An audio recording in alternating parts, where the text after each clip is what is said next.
Hi friends, my name's Jennifer. Welcome back to my channel if you've been here before, and if you haven't, welcome.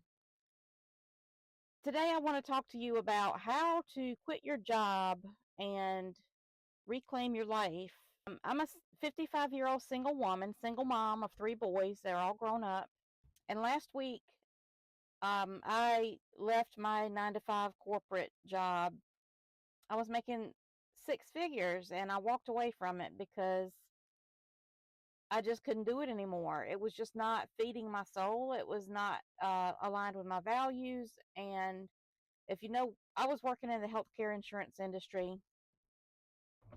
And if you know, if you've been reading the news, you know what happened with the healthcare CEO, Brian Thompson of United Healthcare, a couple weeks ago. And so now the toxicity of healthcare insurance corporations is all in the news, and that's kind of the thing I've been dealing with for the last 10 years working for that big corporation. I was not working for United Health, but I was working for one of the top three, and I've been burned out and just really unhappy for a long time. So I left last week, and I'm going to tell you how I'm going to make it. I was really about 10 years away from when I was planning on retiring, but I found a way to piece some things together, and so that I can pay my bills and live my life and be happy and free. So the first thing I want to tell you about is my 401k, which was not fully funded, and that is my that is actually just my safety net, my backup plan.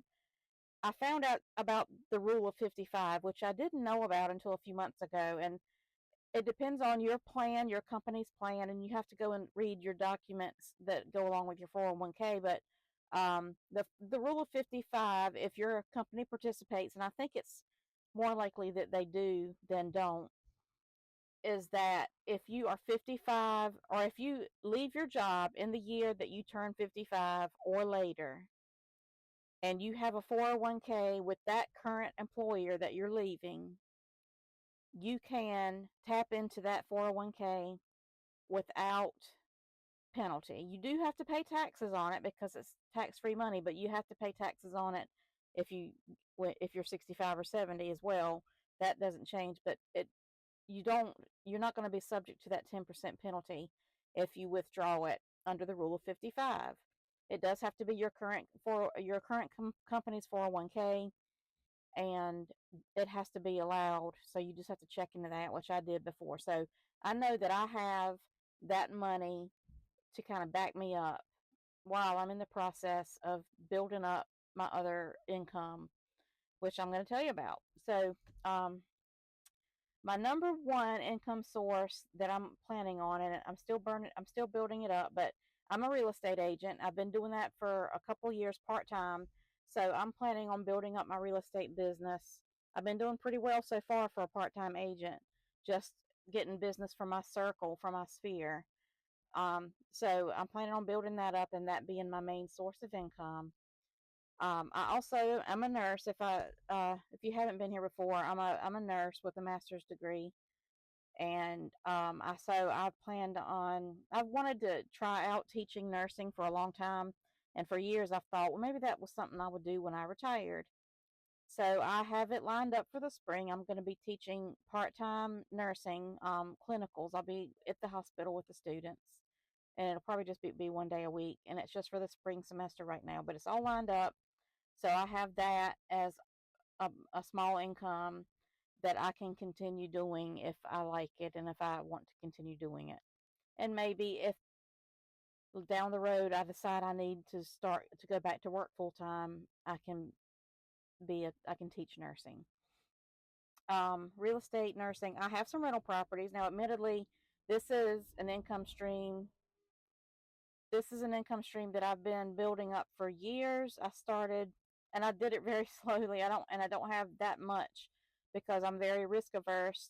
And so, I was raising little kids and I started really researching and learning about real estate investing. So I have three rental properties. One of them has two units in it, so I actually have four doors.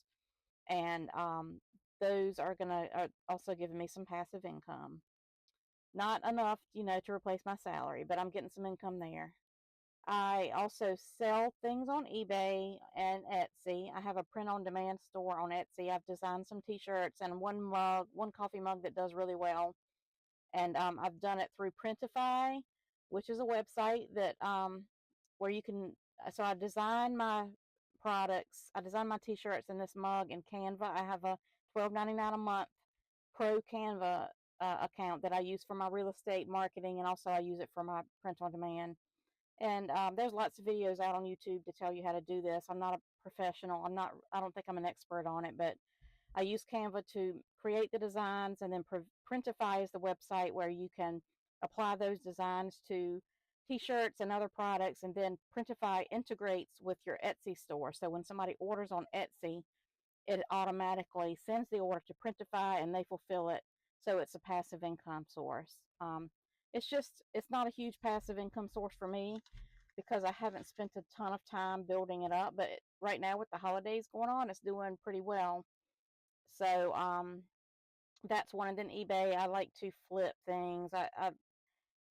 I like to shop in thrift stores and estate sales and auctions and um, yard sales and find and look for deals and things that I can resell. I've been reselling on eBay since 1999, so it's been a very long time, and it's mostly been a hobby. I also sell things that I have in my house. When I get done with something, if I think it's worth something, I'll sell it on eBay. I've sold a car. Um, I've yeah, I've done a lot of different things on different deals on eBay. So that's a place that I like to sell things when I'm trying to downsize. And right now I'm trying to purge and get rid of some things. So I've been selling a lot on eBay. I've also sold some furniture and things on Facebook Marketplace recently. So that's another place that if there's something's too big to ship and you can sell it locally, Facebook Marketplace, I've had more luck with that than I have with Craigslist, where I know a lot of people used to use Craigslist. I think it's just overrun with scammers, which Facebook Marketplace is too, but I think Craigslist is worse actually. Um, and then my last, I think, let me see if there's anything else. Oh, I forgot all about Walmart Spark. I do Walmart Spark delivering groceries. I started that earlier this year just because my son was doing it and he was making good money on the weekends. And I was just thinking, like, I had already started thinking about, like, how am I going to get out of this job? How am I going to retire early?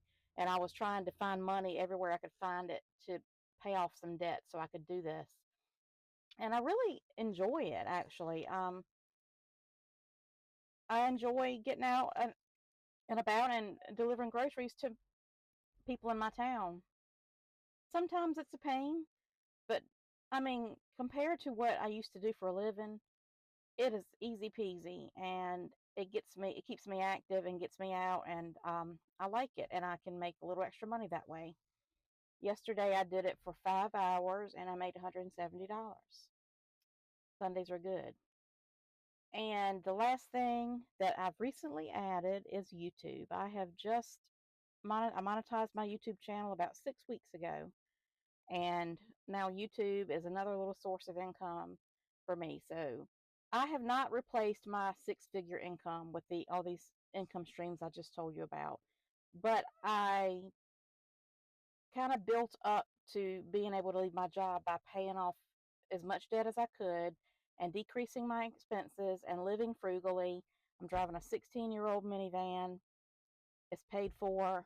Um, I am very frugal, and I have another video on some of my frugal habits that I'll link to at the end of the video. But if you if you're just really burned out and you just hate your job so bad that it's affecting your life and it's affecting your health and your happiness, okay, nobody loves their job. I mean, maybe some people do, but I'm talking about when you've gotten to the point where your job is really affecting your quality of life and you need to make a change. The first thing to do is to decrease your expenses so that you can live on less. Go through put everything on a spreadsheet, go through there and see what you can cut out. start following a budget. There's an app called You Need a Budget. There's an app called Daily Budget, which is very simple. Just it has a piggy bank on the icon, and it just basically you put everything you spend in there throughout the day, and it tells you if you've gone over your daily budget. I like that one a lot because to me it's just like day by day. I know if I'm spending too much money. I know how much I've got. Like if I've got $42 a day to spend, and if I spend $41 today, I'll have an extra dollar tomorrow. That's a good one. That's good for younger people too. But you need a budget, and you need to be aware of where every dollar you go, every dollar you have, you need to know where it goes, and you need to track it so that you can figure out exactly how much money or how little money you can get by on. And then start making your plan. Start building up some income streams and make your plan to get out. Uh, that's my advice for today. I just left my job last week. Today was my first Monday, or today I'm filming it. I just put out a video this morning, but I'm filming my second video of the day here.